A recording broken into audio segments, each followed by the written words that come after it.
અરબી સમુદ્રમાં જે ડિપ્રેશન ઊભું થયું છે તે શાહીન વાવાઝોડે રૂપે પરિવર્તિત થઈ રહ્યું છે અને તેના કારણે આવતીકાલ સુધીમાં ગુજરાતના અલગ અલગ વિસ્તારોની અંદર અતિભારે વરસાદ છે તે થઈ શકે છે।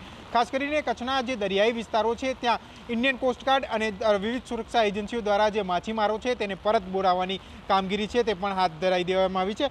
અત્યારે હું કચ્છના કંડલાના આસપાસ છું અને આપ જોઈ શકો છો કે અત્યારે વાવાઝોડાની અસર ક્યાંક ને ક્યાંક જોવા મળી રહી છે અને વરસાદ છે તે શરૂ થઈ ચૂક્યું છે। હાલ જે રીતની વાત કરીએ તો કચ્છના અલગ અલગ વિસ્તારોની અંદર છેલ્લા 4-5 દિવસથી વરસાદી માહોલ છે તે જોવા મળી રહ્યો છે અને આવતીકાલ સુધીમાં વાવાઝોડાના કારણે જે વરસાદ છે તે જુદા જુદા વિસ્તારોની અંદર જોવા મળી શકે છે। સાથે જ જે સુરક્ષા એજન્સીઓ છે તે પણ સાબદી થઈ ગઈ છે અને દરિયાની અંદર માછીમારોને પરત બોલાવી લેવામાં આવે છે। કૌશિક કાંટેચા, ગુજરાત તક, કચ્છ।